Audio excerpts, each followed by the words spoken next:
Good evening, ladies and gentlemen. Welcome to the April 17th West Fargo City Commission meeting. Our first order of business is to call the meeting to order and the Pledge of Allegiance. Please join me. I pledge allegiance to the flag of the United States of America and to the republic for which it stands, one nation, under God, indivisible, with liberty and justice for all.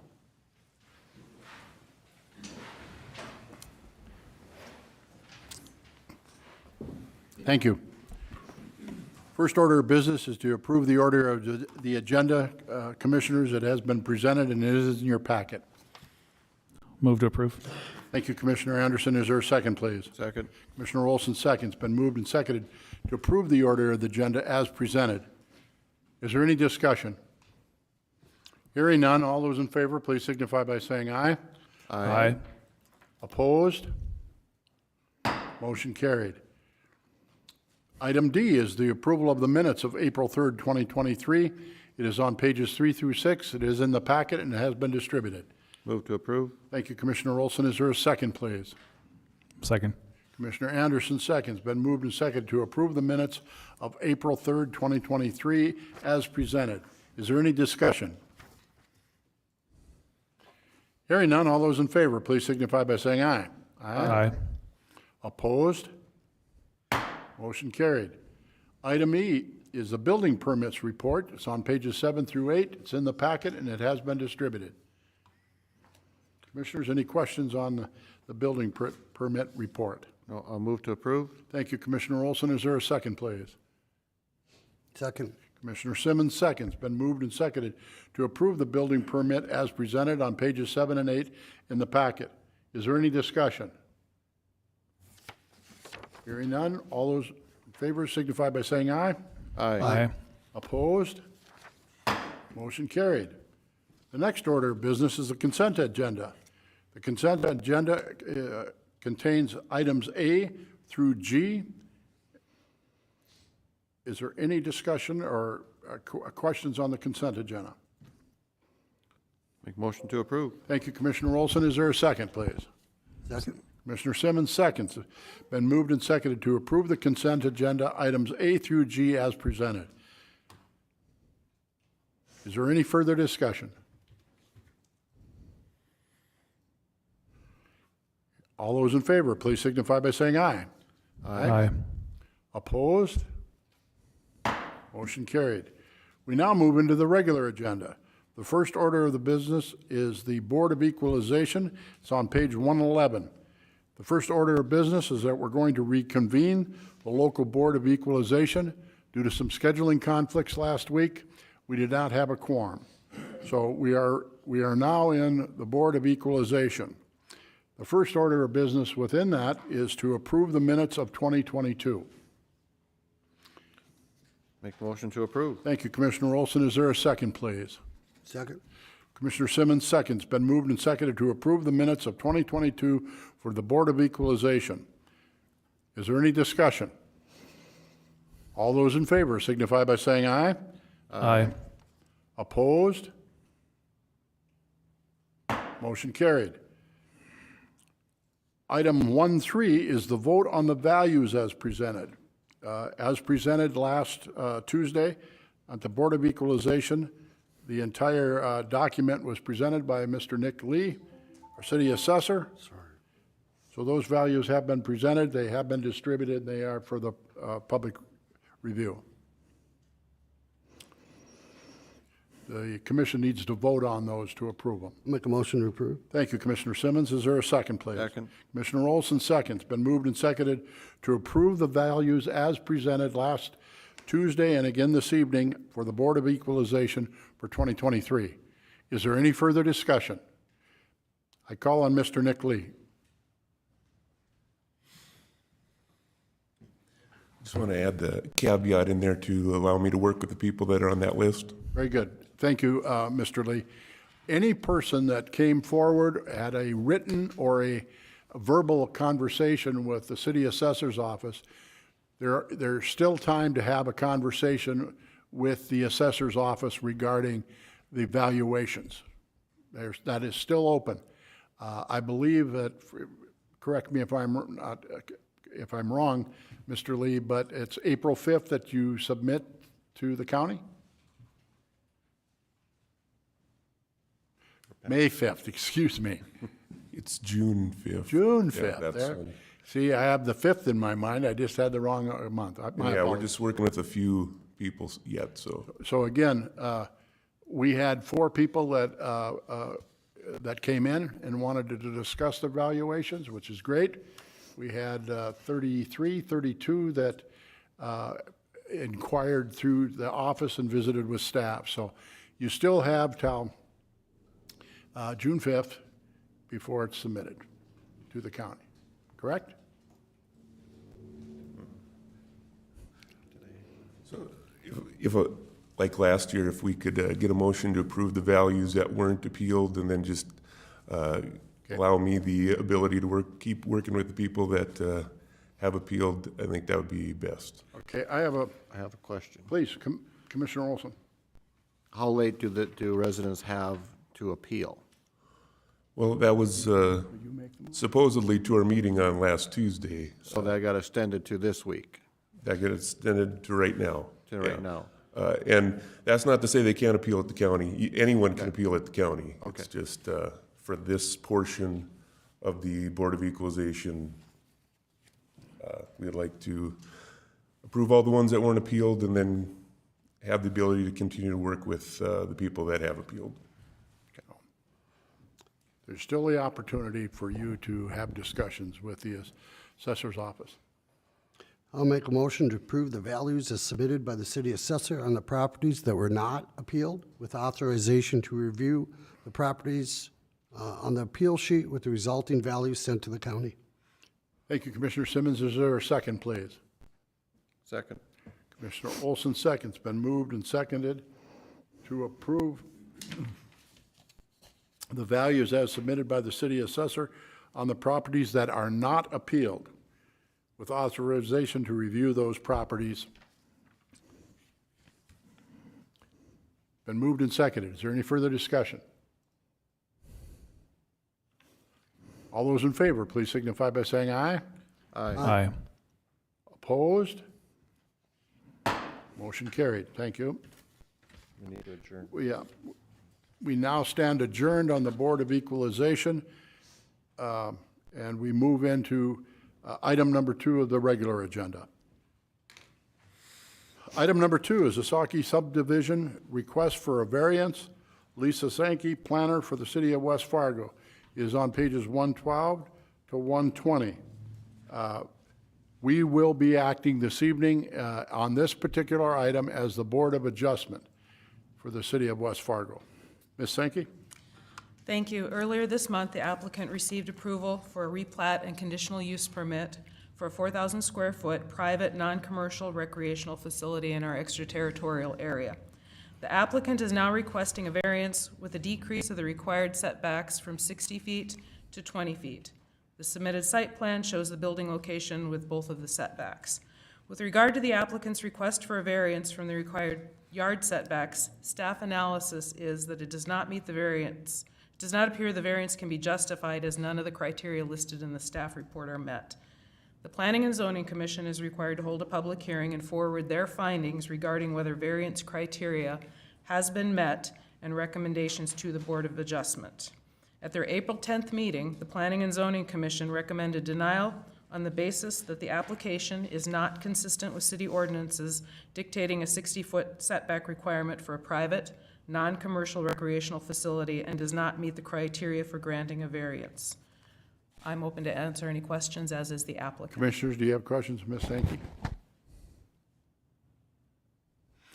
Again, we're acting as the Board of Adjustment right now.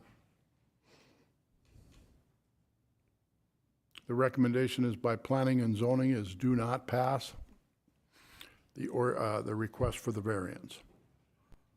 I'll make that motion. I'll second. It's been moved and seconded to deny the variance as presented this evening. Is there any further discussion? All those in favor, please signify by saying aye. Aye. Opposed? Motion carries. The variance is denied. I owe you all an apology. Commissioner George is not with us this evening, as you can see. She is traveling. She's in the area as we speak. So that, I apologize for not explaining her absence, so forgive me for that. Item number 4. Excuse me, what else, Lisa? Do we need to do something else? I'm up next for the next item. Oh, excuse me, all right.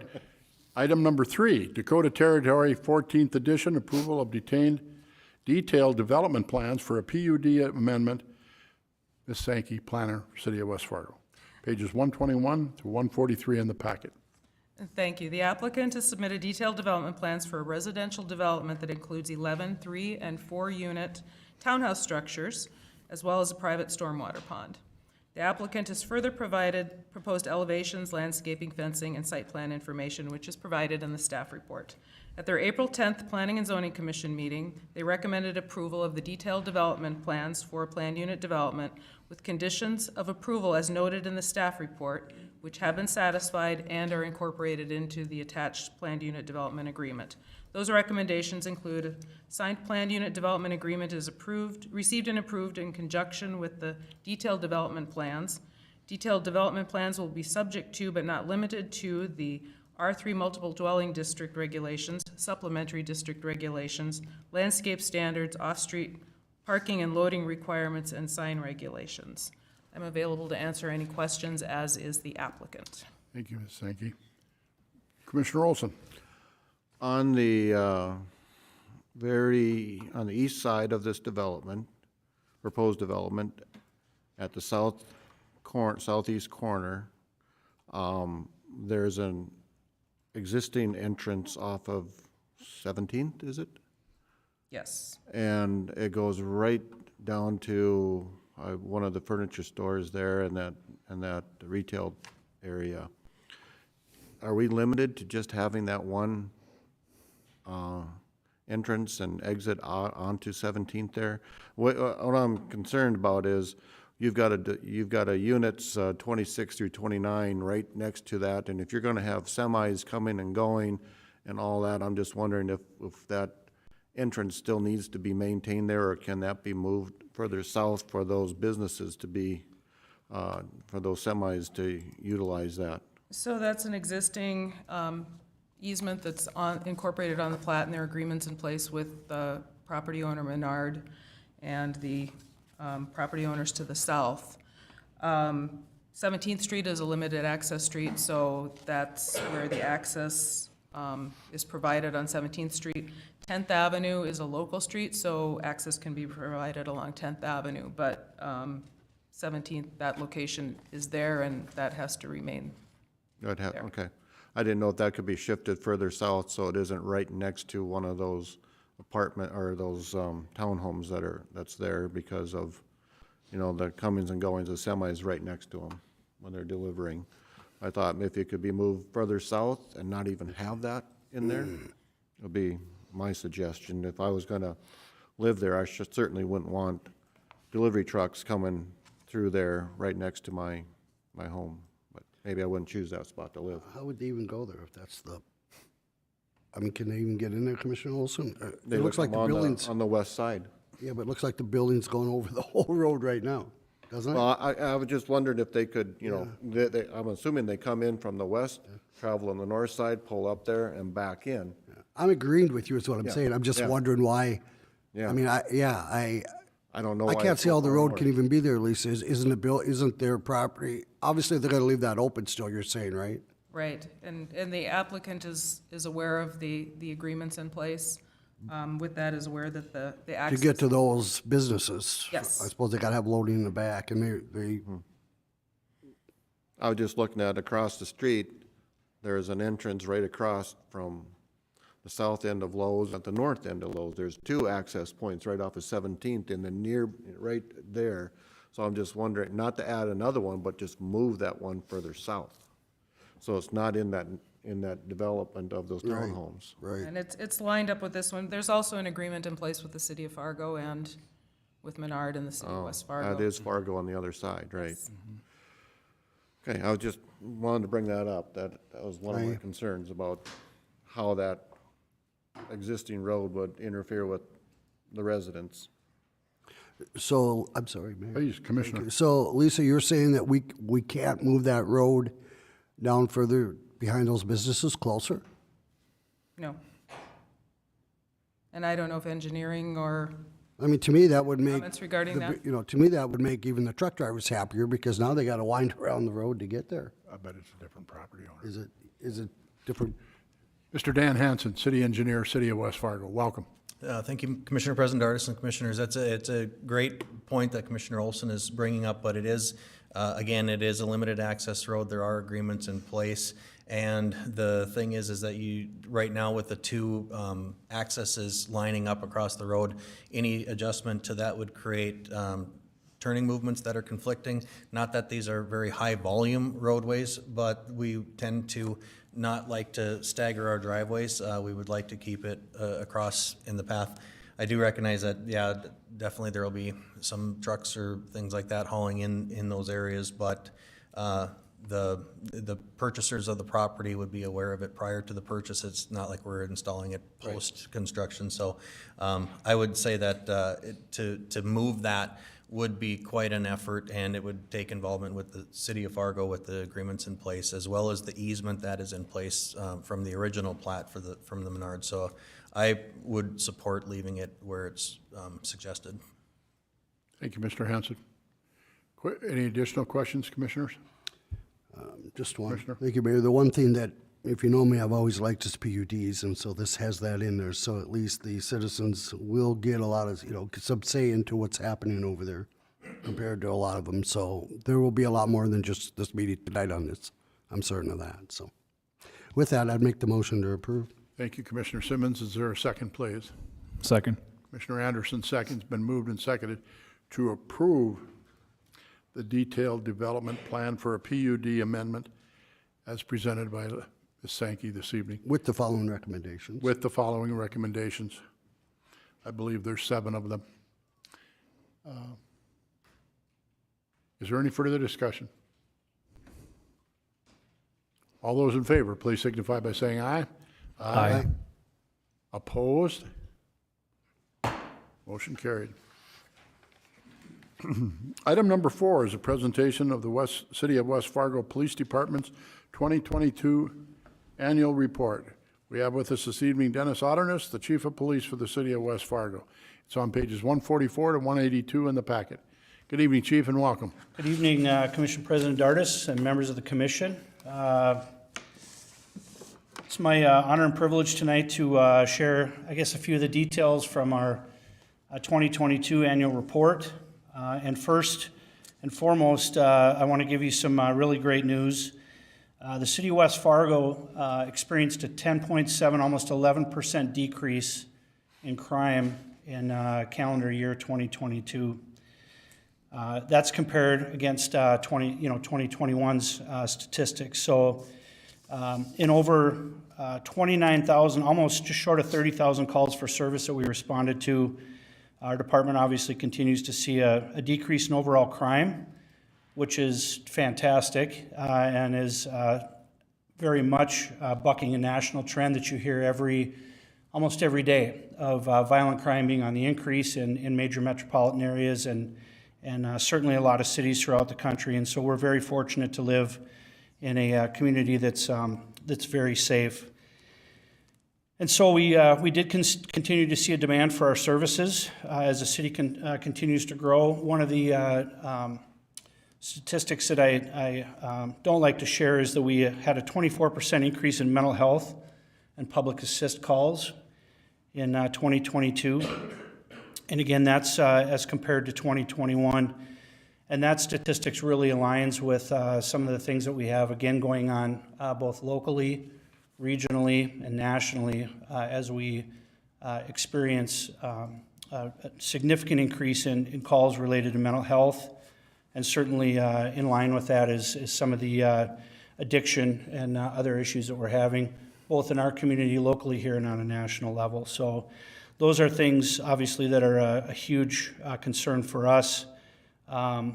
a lot of times also involve the fire department and some of our other partners that we work with locally here with, with Sanford Ambulance and some of our other mental health care providers. So we will continue to track those, but unfortunately, that is a staggering increase. 24% increase is pretty significant, and I know other local law enforcement leaders have talked to their commissions about increases that are, I think, similar or in line with ours. So that is not something that's unique to the city of West Fargo. Again, I think it's a regional problem and a national problem. So, and those, just to break those down a little bit, our mental health calls that we kind of throw into that basket includes suicides attempted and completed, suicide threats, unattended deaths with our public assist calls. So I've got those all, I guess, categorized into one into that one category. So the department continues to implement new programs to assist our officers and residents and our business community. Some of the, I guess, the highlights of some of the programs that we started this year. We had a very generous donation, along with a great partnership from West Fargo Public Schools and Shields, and we started the first Comfort Dog and School Resource program in the state of North Dakota. With your support, the commission's support, we started an enhanced cardiac screening program, and all of our officers have been through that, and I know a number of staff on the fire department have either been through or are going through right now. We launched our public transparency dashboard that gives real-time updates to our community. If people want to go on to westfargopolice.com, they can find out what's going on in their neighborhoods. They can track real-time crime trends, things that we thought that the public would like to maybe check out and see what's going on in our community, get a running tally of that. And then another highlight was the partnership that we had with Lake Region State College last year. For the first time, we graduated 18 law enforcement cadets that helped fill vacancies, much needed people to fill vacancies both locally here and in our region and probably statewide. So we were happy about that, and we've got another one starting up here in May. So we will have our second academy with Lake Region. So you'll remember at the end of last year, we retired Lieutenant Greg Warren. Certainly a hard gentleman to try to replace with his institutional knowledge and the great work that he did on behalf of the community. 48 years he spent serving our community and the public, and he has certainly been missed. We will continue to miss him, but fortunately we're still in touch with him, and so we hear that he's doing great in retirement. So, general statistics, we put our officers through 7,355 total training hours in 2022. We're very grateful to the commission for their support of our training budget. As you well know, that is a topic that's again become a topic of discussion, I think, nationwide, and we're very fortunate that we have a robust training, not only program, but budget to be able to provide the necessary tools and the training for our officers to be able to go out and do a great job policing our community every day. Some of the topics range from suicide awareness and prevention, ethics in law enforcement, de-escalation techniques, implicit and anti-bias training, and emotional and psychological disorder awareness. As you know, in 2022, we had an authorized strength of 70 sworn officers and 13 civilian staff. Our volunteers had a total of 1,552 total volunteer hours, an incredible number of hours between 4 dedicated volunteers that we have that work as chaplains, and then the other volunteers that work alongside our cadet program, our police cadet program, and then we've got volunteers that come in almost on a daily basis that take care of a lot of maintenance needs for our vehicles, shuttling papers back and forth from the courts and things like that. So 1,552 total volunteer hours is quite impressive. Our patrol division drove almost 505,000 miles last year, covering proactive patrols and responding to calls for service in our community. Again, that number was 29,732 calls for service that we responded to. our Community Service Officer Program. I've been in front of you many times to talk about our CSO program. They responded to just under 1,700 calls last year. That's parking complaints, animal complaints, low-level things that used to tie up our police officers. And so you can see the impact that that program is making, keeping our sworn staff available to respond to crime in our community. We logged in 1,323 total pieces of evidence into our evidence room that is bursting at the seams, I can tell you today. We've had discussions internally and also with the commission about some of the issues that we have with our current evidence room. Donated over $1,200 to the Edith Sanford Breast Cancer Center as part of our Pink Patch and Challenge Coin project, so we're proud of that again last year. And last but not least, before I take questions, we were the 2022 Battle of the Badges winner, defeating the fire department 75-64 in donations. So we were happy with that, but also very happy to partner up with them. That was an incredible number of donors that we came out to give blood that was badly needed in our community. So with that, those are the highlights, I guess, that I have from the annual report. But I will stand for any questions that you might have related to that. Commissioners, do you have any questions on the annual report to the chief?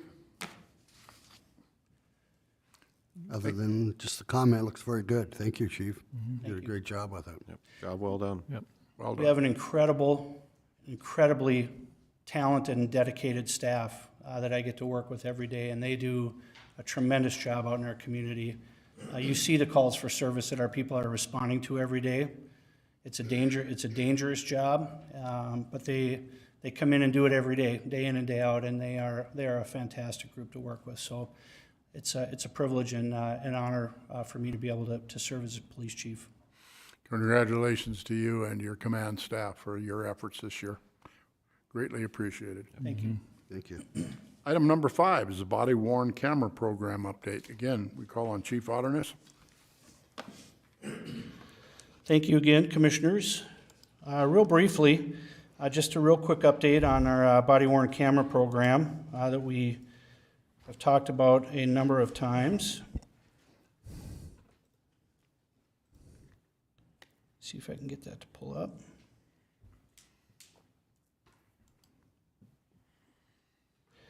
There we go. Probably the most important piece of it, other than what I submitted to you in terms of an agenda cover sheet, is that we do have some equipment that we've received from WatchGuard. It's a division of Motorola.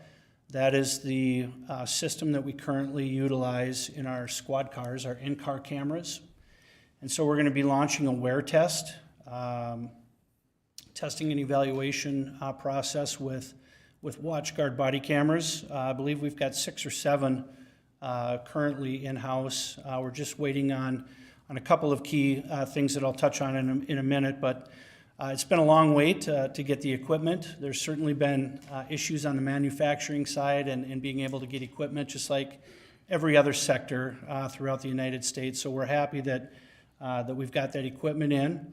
We plan to deploy those cameras out primarily in our patrol division for our testing and evaluation process, but also in our school resource officer program. And what I did tonight is I attached our policy that we are currently working on, but this is a final draft policy that is in place now that will govern the use of the body-worn cameras currently that our police officers will be deployed with. And we're hoping that will happen either later this week or next week. So we're working on some things. Our IT department has been phenomenal trying to get these things up and running for us. We've had some challenges with some IT needs that we needed to be able to send things to the cloud, and storage issues and all those things as we transition into this program. But I want to assure you that the policy that's before you in your commission packet, we have spent a great deal of time on that, looking at a number of policies nationwide, both from our folks, our neighboring law enforcement communities, along with some best practices that Lexipol provides. They're our policy and procedure manual provider that we are switching over to, along with the IACP, the International Association of Chiefs of Police, their model policies. So in a nutshell, because as you can see, this is a fairly lengthy policy, our officers are going to be required to activate those body-worn cameras anytime they're interacting with the public. If they get sent on a call for service, even a low-level call for service, again, we could use an animal complaint or a found property. The expectation is that our police officers will have those body-worn cameras turned on. So, I guess that's part of it. There's also obviously policies surrounding critical incidents and the ability to be able to review policies and things like that. I had a brief discussion with our city attorney before the meeting. And again, that is a model policy best practice that we have adopted. And so we're happy with the fact that we're finally able to move forward and launch at least a wear test on this equipment. It's going to be 100% compatible with what we currently have in our squad cars if we end up going with this vendor. And we're happy at this point. Our command staff has spent a number of hours on this policy. Our officers have had a chance to review it. They're comfortable with that policy, and our command staff has been involved as well. So with that, that's really the updates that I've got. Don't be surprised in the next week or maybe next week if you see some of our police officers out on the street with body-worn cameras. And we'll run that through a several-week wear test. Again, probably 5 to 6 weeks worth of that to make sure that the equipment functions the way we want it to. And then I'll be back before you before we make any final decisions on a vendor and before we, I guess, formally launch the program in whole. So, and with that, I'm open to any questions that you might have. Thank you, Chief. Questions? Chief, is this type of system compatible with if an officer goes to use his service revolver or his taser, it automatically turns on just in case that confrontation comes up instantaneously? Yes, that technology we don't have yet. We just got the body-worn cameras. We don't have the holster for our firearm holster activation piece of it yet, and we don't have it for our tasers yet. That will be part of the purchase if we end up going with this vendor, the bigger purchase. But that was one of the things that I think when I stood before you and talked about adopting a body-worn camera program, that was one of the pieces that I was very adamant about having, because there's been a number of critical incidents throughout the country where officers are getting involved in these critical incidents, and the technology is there to activate the body-worn camera if a firearm gets drawn out of a holster. And but I don't want. What I don't want is one of our officers to hesitate to think about having to turn on a body-worn camera if a deadly force encounter were to happen. Likewise, if it's just an accident or a mistake that they don't turn it on, I don't want to have that happen in a critical incident in our community. I want to make sure that gets captured. So that will be one of the absolutes that we have to have from that vendor, is that technology moving forward. Agree. With that said, will you be testing that? Will you have that type of? We will. Okay. We will be testing that, yes. Any other questions? Any questions of the chief? Okay. Again, thank you for the report. Thank you for sharing. Thank you. Moving on to item number 6. Item number 6 is a discussion about an improvement district number 2271, which is 7th Avenue Northwest and 5th Street Court Northwest. We have with us this evening Mr. Dan Hansen, the city engineer for the city of West Fargo. The purpose of this discussion is to accept the bid and award a contract. It's on pages 187 to 207 in the packet. Good evening, Mr. Hansen. Good evening. Thank you, Commissioner President Dardis and Commissioners. In your packet is the bid package. We did open up bids for, this is the road that's south of the, that is located east, it's an east-west road located south of the Stockyards addition. Improvement District number 2271, 7th Avenue Northwest and 5th Street Court Northwest. If you recall, when we brought the feasibility study forward and the engineer's report forward in the past, we had passed the resolution of necessity and had the public hearing for that. At that public hearing, we did have a couple of residents, property owners along the path of that roadway speak to potential cost savings that we could implement into that design. We did work with Braun to have them take a look at the existing roadway section, and we are anticipating that we're going to be able to use the existing base of that roadway that's out there because of the way that it was designed in the past with some separation fabric. We aren't as concerned with the contamination that we thought might be possible at that time. Also, I had brought up and asked the commission's appetite for reducing the width of the road given the nature of the residents along it, and we did allow a little bit slimmer of a roadway section than we would typically allow in this case. When we opened up bids, we did have competitive bids. We had 5 proposals that we received. All finished concrete was the lowest bidder. Their base bid is in the amount of $1,562,664 for that. Additionally, the cul-de-sac, if you recall, that was something that we were requested to bid that out as an alternate, and we did open bids for that, the cul-de-sac, the 5th Street Court Northwest, and that alternate bid was in the amount of $336,870. So the total for the base bid plus the alternate is $1,899,534. These bids are very favorable compared to what we thought could happen when the feasibility report was put together by the consultant. We didn't know what the bidding climate was going to be this year for concrete, especially in the Fargo Moorhead area, and they had put in their engineer's report for the construction costs, it was estimated at about $2.5 million. So for all of it, coming back at about $1.9 million is quite a significant savings compared to what we anticipated could happen, not knowing what was going to happen with inflation as well as with the, just the availability of concrete, because this is a concrete roadway. So in my opinion, these are very good and favorable bids.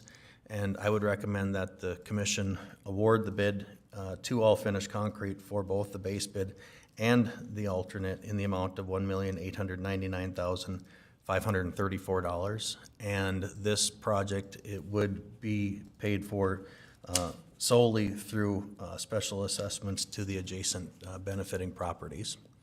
And with that, I would entertain any questions. Thank you, Mr. Hanson. Commissioners, do you have any questions?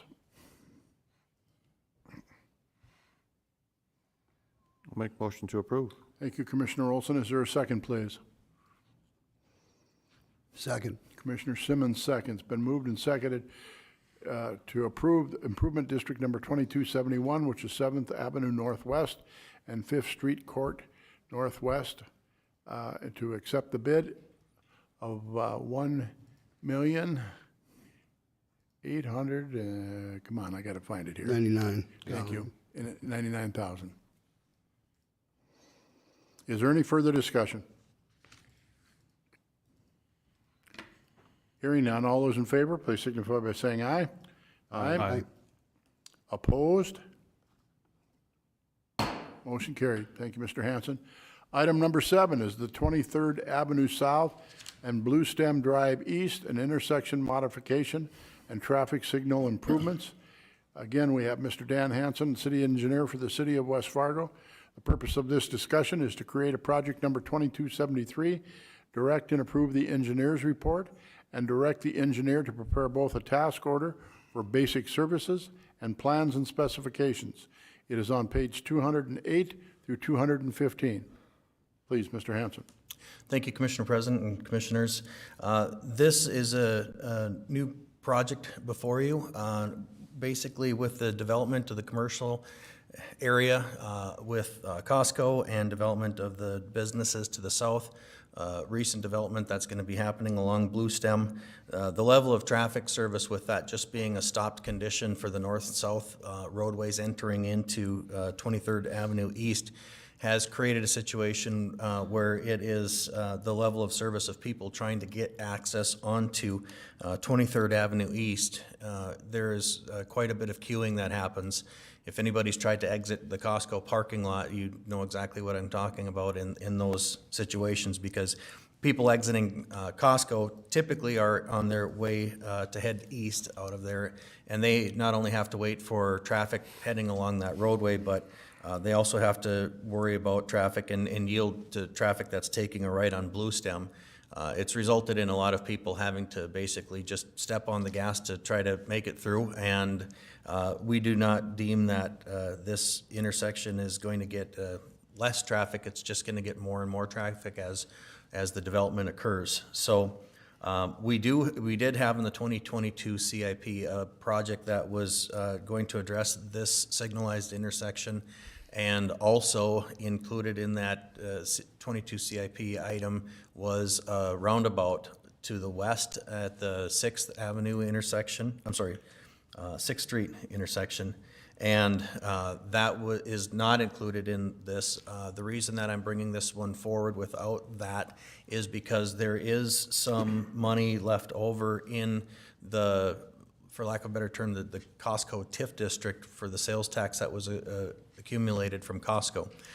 We currently have $512,112.71 that we can use towards this project, and we have an estimate from our consultant of $996,000, which would include the implementation and installation of these signals, as well as another one of those negative turning lane situations. So we would correct the median to take away that negative turn, as well as install the signals, some ped ramps, and things of that nature.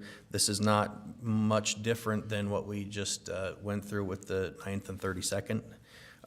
The difference being here is we believe that most of the traffic that is happening at this intersection isn't from the local residences. This is people that are shopping at Costco, eating at Taco Bell, going to the, staying at the hotel there. So with the amount of funds that we have in that fund to be able to help put towards this project of the $512,000, it's being proposed to not have special assessments with this project, again, because we would have to draw an assessment district of this local area, and for the most part, a large percentage of the traffic utilizing and creating the problems at this intersection are people coming to town to spend money at Costco and these businesses. So with that, we would look to get your approval to create the project and approve the engineer's report, direct us to prepare a task order with our consultant, and move forward with plans and specifications. And with that, I would take any questions. Thank you, Mr. Hanson. Commissioner Simmons. Thank you. I have a couple, Dan. First, Sure. In my observation of going there is the best way to get out of there is just to step on the gas and close your eyes, and you usually make it through. My concern here is just that, at least when I go there, normally the cars. out west, Yeah, the cars that I do see come out by the pumps. The majority of them will come out that way. When we put a stoplight right at that parking lot, I'm assuming that's gonna really back up the cars coming out of the Costco lot, correct? I mean, I'm just wondering how, if that light is gonna wait and then they can't go across until it turns green, there's gonna be a huge backup of vehicles. Are we prepared for that, or what's the, what's the ramification or whatever of that? I mean, you see what I'm referring to? Yeah, you're talking as far as people coming out. Out of exiting. Costco, and there's only basically one way out now. You're not going to be able to take the second exit. I think a lot of cars take the one to the east as well as the one to the west there. There's two of them. If you recall, a couple of years ago, the median was actually closed off, so people cannot exit and head east out of the pump, where you turn in to go to the gas pumps. If you're exiting there, you can only take a right and head west. That median was closed a couple of years ago. So that one's closed now? Okay. That one's been closed for a little bit. And See, that I was, keep my eyes closed when I go, so I guess. I'm never going to Costco with you. Gives other people the opportunity to test their brakes. So that's the only one we can, okay, so, it's still, okay, so yeah, that kind of changes the fact. Yeah, so right now, that Still go is out of the both. only exit out of their parking lot on the east side of Costco where they can turn to the east. Yep. If you're smart, you go actually around the back way at Costco. Yep, anyway, but yep. People don't, they don't know that, I suppose, so. Yep. And just to speak to that intersection of Sixth and on the southwest corner of the Costco property, we do still plan on coming forth at some point in time with a roundabout at that intersection. That was also part of that study. However, because there is more anticipated development in the empty properties that are west of the Duluth Trading Company, and there's going to be a lot more traffic going into that intersection here in the somewhat near future. So, but I want to bring that forward as a separate project, and I'm hoping to fast track this project more just because we do have that extra $512,000 worth of funds to throw at it, and I do feel that it is a safety need for that intersection. Have you talked to Costco about this? We have not talked to them about it. We do intend to, Okay. but we wanted to make sure that it was, since this Okay, is the first yeah, time I coming think in you front should of the talk to them commission. though, Yep, so. yep. We were planning on actually putting together a flyer and mailing it to the local businesses in that area, but also definitely stopping in and having a conversation with them. And we would anticipate, especially with no assessments with the project, that this will I be a think they would like it. well-received improvement. I'm going to call on Assistant City Administrator Dustin Scott. He has a comment. Yeah. Thank you, Commissioners. Sorry, just can't help myself to dive into an old engineering project here. But one thing I just wanted to remind the Commission of, about 2 or 3 years ago, we did do a corridor study here. We had a consultant do a traffic study. This was before Dan's time. I know he's aware of it. But that's where the recommendations to put a signalized intersection here and a roundabout at a little further west to the 6th was the result of that traffic study. And so, and when you ask about Costco, if they're informed, that study did include public engagement. They're not aware of our current schedule, which, like Dan said, we'll reach out to them and update them. But just wanted to remind the Commission that there was a traffic study done. This has been vetted through with those experts. Thank you, Mr. Scott. Mr. Hanson? I would also add and I mentioned it in the cover letter here, is that with the lag time in getting signals, controls, and the poles and the signals actually, approving this today probably gets the poles actually installed and up and running next spring as an aggressive schedule.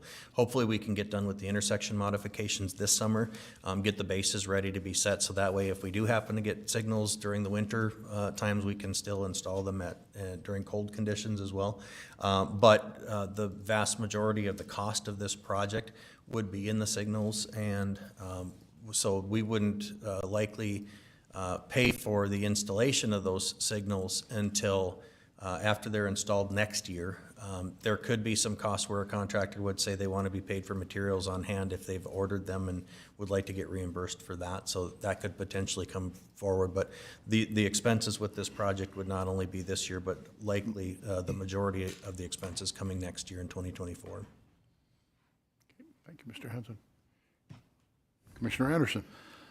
All right, I have a question and then a comment.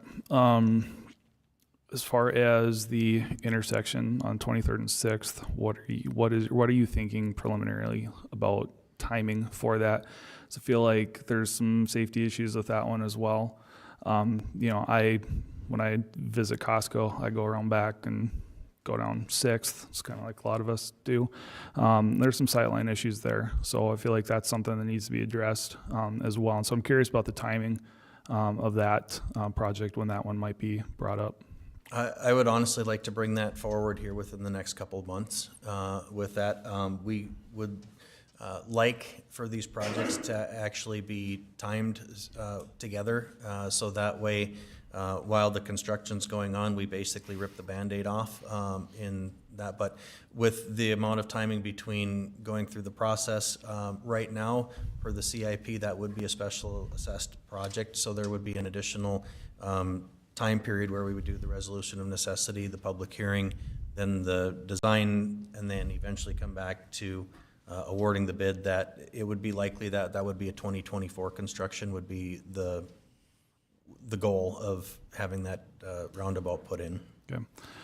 And then the comment I have is kind of more in general. I'm having a hard time kind of stomaching this one, especially when we compare to the one on 32nd, where we're going to special assess. I know there's a difference, and more people are using it, but I feel like we need to, when we talk about that project, we'll need to look at how it's funded, because we're funding this one all sales tax or TIF district, but the other one we're special assessing. So I feel like there's a little bit of contradiction there, and that's something I'm not comfortable with.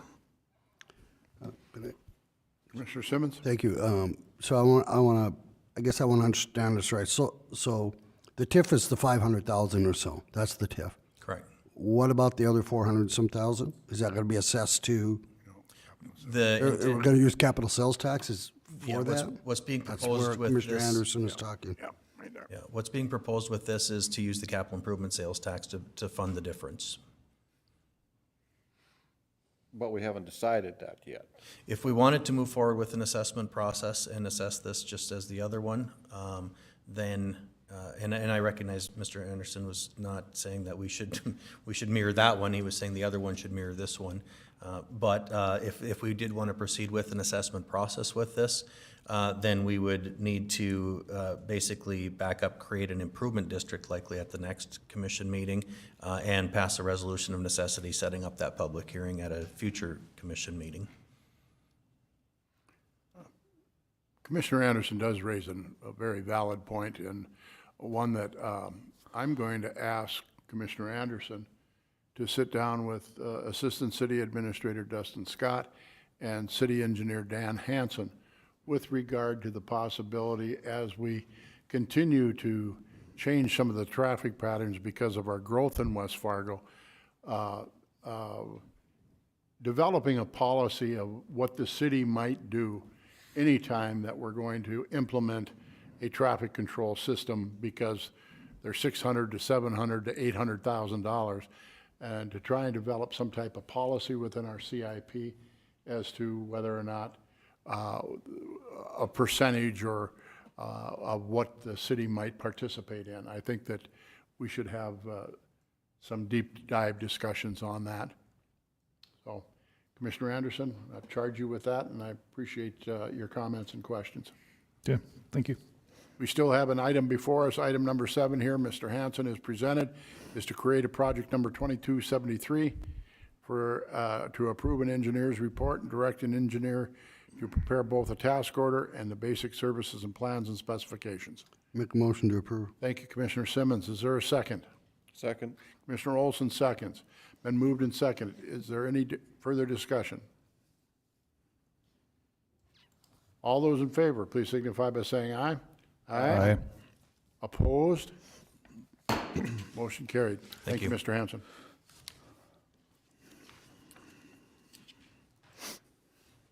Moving on to item number 8 is an update on the backyard chicken keeping for residential properties. We call on Commissioner Robin Anderson. Commissioner? All right, thank you. So over the last month or so, maybe month and a half, we've worked with Melissa and Rachel in communications, and Dustin and Commissioner George.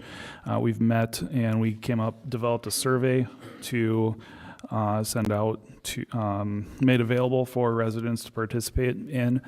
With that survey, we had a couple objectives. One was to measure the desire of West Fargo residents for the city to allow chickens through a permit, and then to identify the concerns of residents about the city allowing chickens through a permit. Just some quick stats here, and then I'll get into some next steps here. Quickly, we had about 1,400 responses that self-identified as West Fargo residents. So when we're looking at that amount versus our estimated population, that's a pretty significant number. The majority agreed that the city should allow residents to obtain a permit to house chickens. In general, residents were neutral. However, they agreed that they were comfortable with the neighbors housing chickens. This is all in a document that was emailed earlier today, and then there's a link to with a report that had been developed. As far as next steps go currently, so we have those results, a report published out on the website, and a link was shared in the document sent in the email to you guys. Short term, then we're looking to kind of develop, or the ordinance development team, we're looking to evaluate feedback regarding cost considerations, concerns, and to fine tune an ordinance. The engagement team, we're going to work on creating a public event or events to present the ordinance to the community, to provide an opportunity for in-person feedback.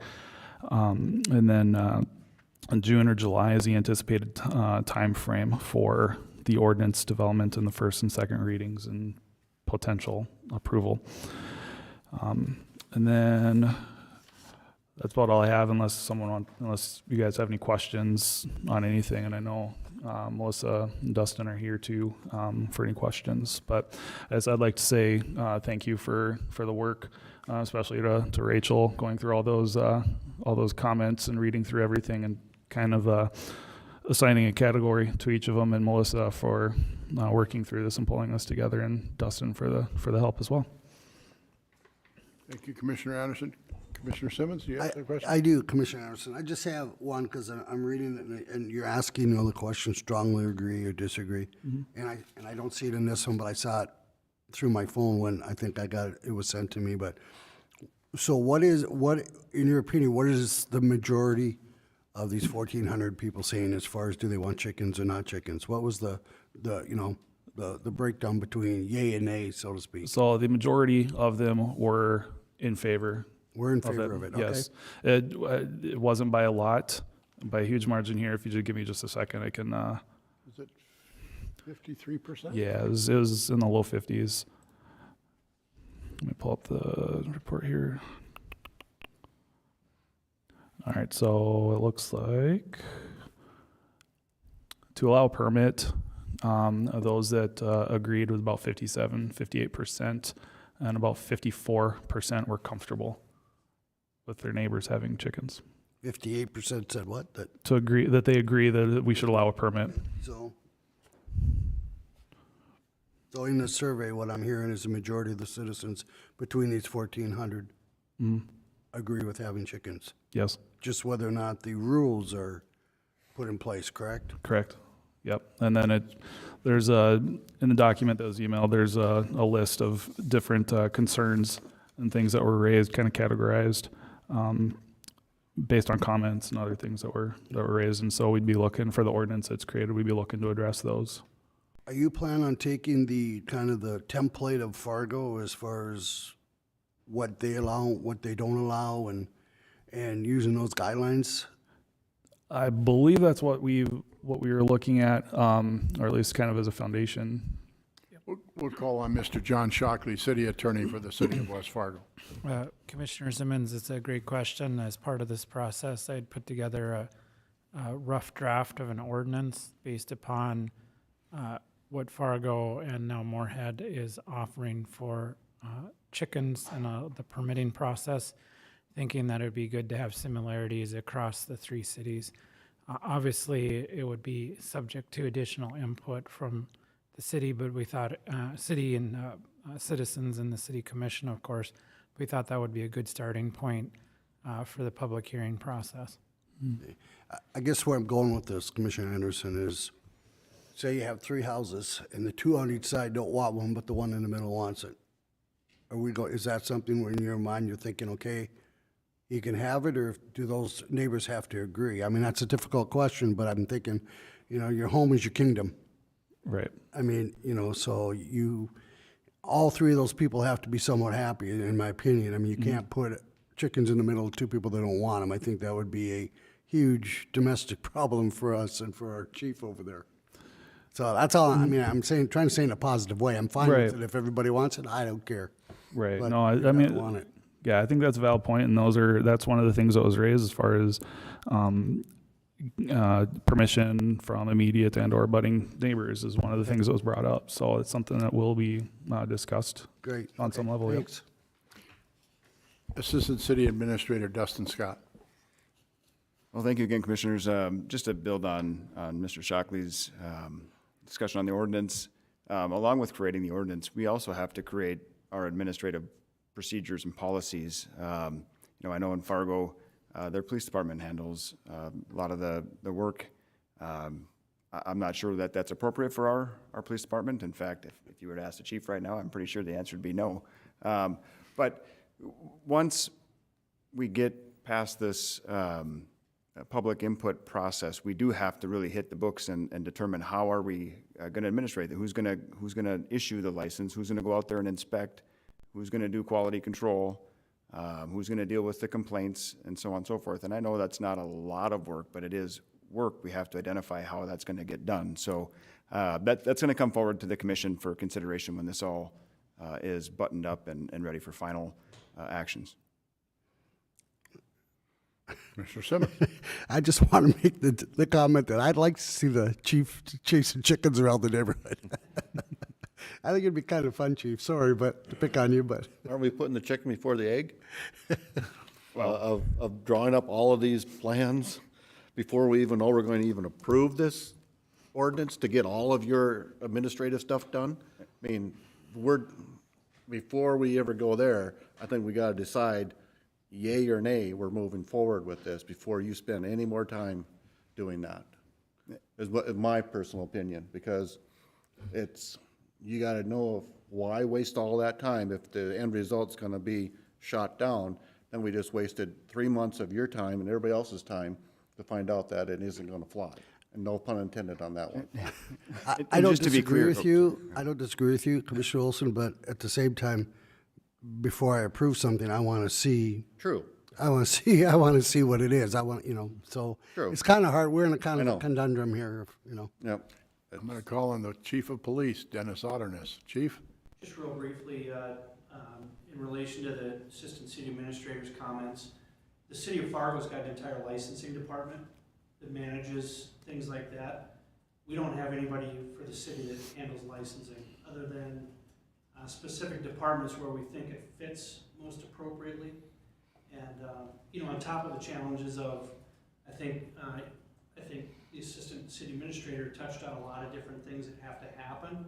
It's the enforcement portion of it. I just stood before you and told you that our community service officers responded to almost 1,700 calls for service last year.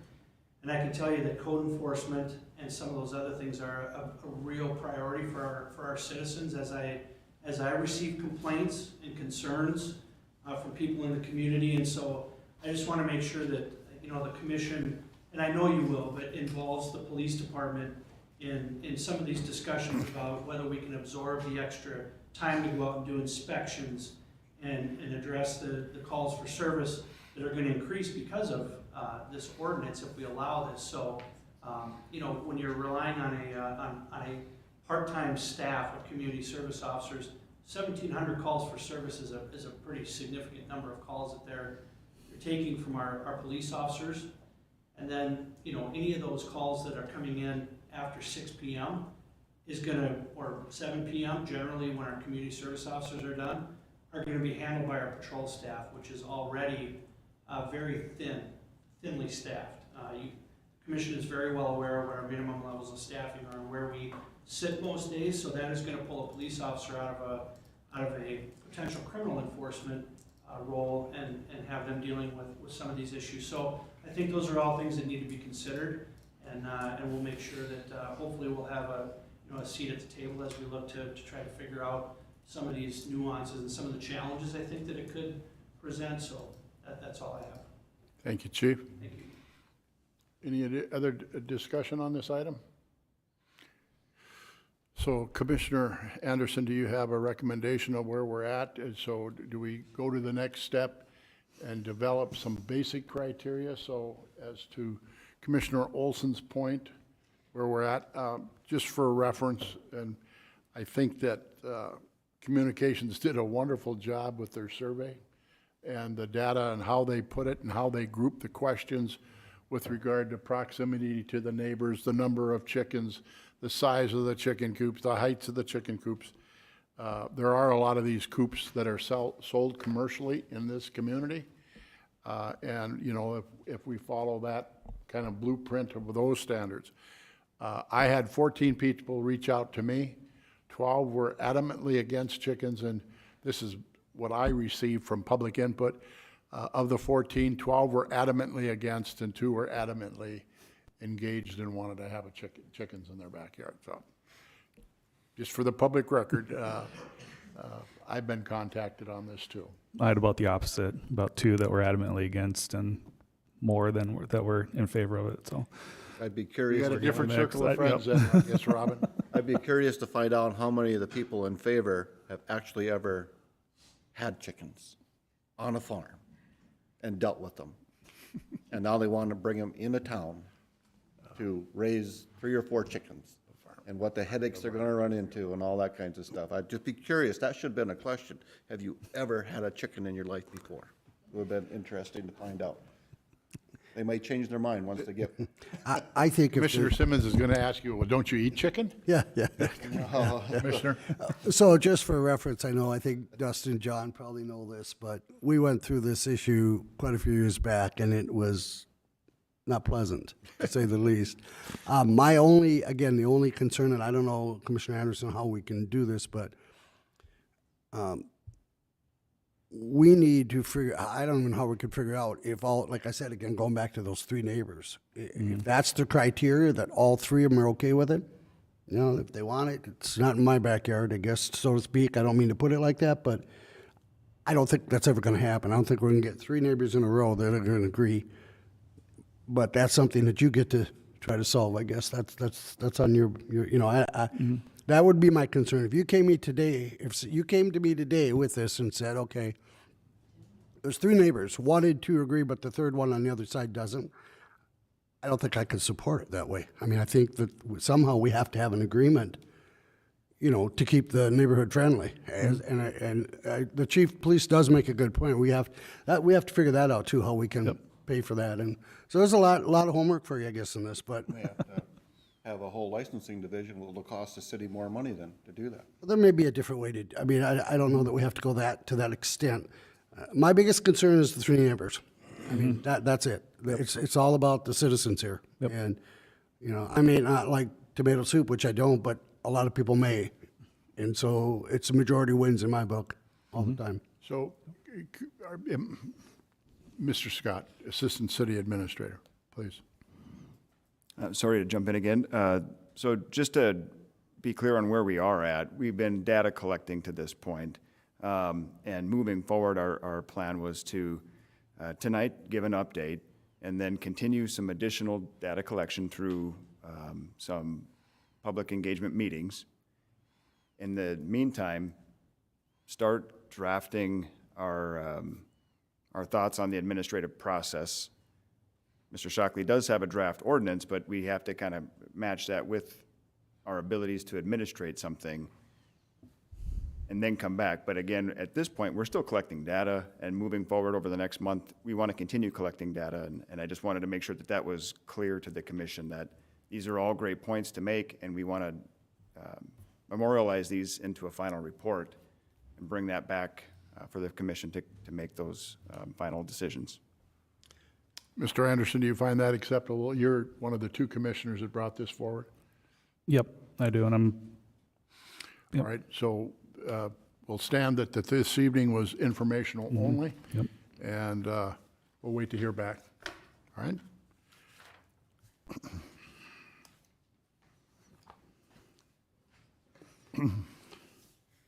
Item number 9 is the Assistant City Administrator's Report. Mr. Scott?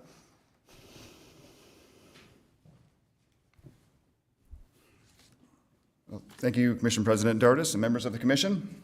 I want to start with just an update on our capital improvement planning. Just as a follow-up on the discussion we had earlier this evening regarding a couple of improvement projects. You know, this time last year, we were adopting a capital improvement plan. I was hopeful that we could be doing that around this time this year. We are working on that in the background, engineering, public works. They're putting together the list. What we're trying to do at this point is put together some of the financial aspects, and then we need to move that forward. We talking with Mr. Hanson, it'd be nice to schedule a workshop to start talking through priorities, funding policies, some of those very important pieces of the puzzle that we want to put together before we get moving too much further with capital improvements. So we, again, scheduled to be determined, but we're hopeful to bring that forward sooner than later, ideally before the summer hits. And along those same lines, budgeting, we have started working with our consultant on budget prep. Again, we're in the very early phases. At this point, all I can tell you is that our hopes are to have a first review of the preliminary budget in June. We're going to work hard to get there. And again, along the way, I'll do my best to keep you updated.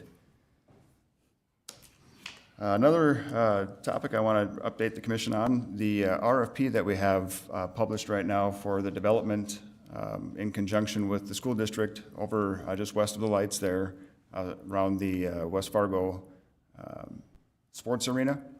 We have had a few interested developers come forward. I actually just spoke with one today, so it's promising that we're getting some interest.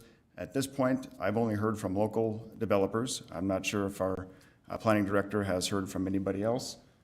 Doesn't sound like it. So, but we're at least hopeful that we've got some interest, and just a reminder that that closes May 12th. And so hopefully towards the end of May, we'll be coming forward with some actionable items there to move that forward. And finally, we are, our infrastructure funding manager is working with John Shockley and Colliers through some preliminary discussions on potential bond sale to finance not only some current projects, but also some future projects. And we're just trying to feel out what our possibilities are with potential revenue bonds or other bond sales that could help with our financing of those projects. So with that, I would stand for any questions. Any questions for Mr. Scott? No, sir. Thank you. Thank you. I have a couple items on the correspondence that I've shared with the commissioners. First, I shared with Mr. Matt Anvik just before the meeting that the Arbor Day Foundation has once again congratulating West Fargo on earning a 2022 Tree City USA and receiving the Growth Award also. Last year, there were only, I think, 3 Growth Awards issued in the state of North Dakota, and we were one of them. So congratulations to Matt and his team and the Forestry Department for their efforts. That was just received today. Also, I'm going to ask Mr. Anvik to step to the microphone. Earlier today, there was a combined flood meeting with the city of Fargo, the city of West Fargo, and Cass County Commission with regard to an update on our flood preparation for all 3 entities. And Matt, if you would, please. Good evening, Commissioner President, Commissioners. Just for a quick update on our spring melt here, we're just really continuing normal operations. The weather this year has been kind of very favorable for our melt right now. The river levels in the Cheyenne have continued to be kind of low right now. We are, seeing that trend where they do expect them to kind of gradually increase as the week goes on.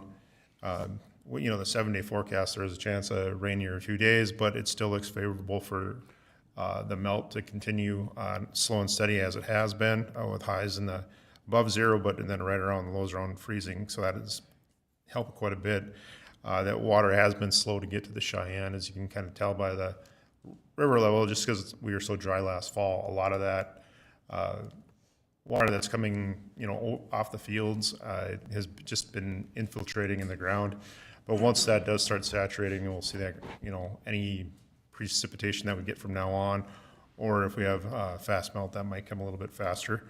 So we are kind of waiting for that. The county did do their sandbags last week. They had a goal of 200,000 sandbags, and I think they opened on Tuesday and were done by Friday. They had plenty of volunteers, which we had quite a few volunteers from Public Works, Engineering brought a group out there. I think Communications, some other city hall, PD Fire were out there. So quite a few of the staff from the city were over there volunteering to make that happen. As far as what we're doing right now, we're just continuing we have all our materials and equipment staged and ready to go. You may see we have at least one track go down on 32nd. I think we have one down on 40th Avenue too. On the bridges, just kind of there ready for in case any ice jams or logs show up there. You know, I mean, hate to be confident and say that, you know, everything's going to be uneventful, but we also have to be prepared, which we are. And we'd like to, and, you know, all of the residents that are along the Cheyenne really should be vigilant of the riverbanks in the back yards and making sure that they're reporting any sloughing or any kind of changes that they might see of the river that could affect downstream, and contact Public Works, or, you know, if it's late at night at emergency, call the emergency number too. But as far as that, we're just kind of a wait and see mode right now. We're not into any actual levels right now, and just see a gradual increase going, you know, till the next week. I think there's a forecasted crest of the Cheyenne on in Kindred by about Sunday, so, you know, a couple days later we'll see that water coming. So we're still optimistic it'll be uneventful, but we're prepared in case it's not. Any questions for Mr. Advick? Thank you. We appreciate you and your team for all the work that you've done. I know that Mr. Dan Hansen and Mr. Scott and yourself, and Matt is our incident commander, and so he's the lead guy in all the preparations and the like. And of course, he's got some great staff out there. Well, Matt has got experience in fighting floods in a little different locale, but we've got lots of great people that have done this for years and years, and so we're well prepared and well positioned to protect our city. I also have another piece of correspondence, and it was presented to me by Mrs. Lana Rockow, and this is in regard to a Civic West event that a group of volunteers are working on. Mrs. Rockow was in the crowd this evening, and she served our community for a number of years on planning and zoning. So I have not had an opportunity to meet with her. She's given us a lot of information. I've shared it with all of you as commissioners, and we'll try and schedule a meeting next week where we can get some more details. And if one more commissioner would like to join me, we'll try and work you into the schedule. Okay? Sure. Okay, Brad? So we have a total understanding. With her request, she did have, there is a financial note on it, and then that's what we'll have to discuss and see where those dollars might come from. Does any other commissioner have anything, a non-agenda item that you'd like to bring forward this evening? No? Does any of our department heads have anything that they'd like to bring forward this evening? Okay. Commissioner Simmons. Move to adjourn. Commissioner Olson. Second. We're adjourned. Thank you.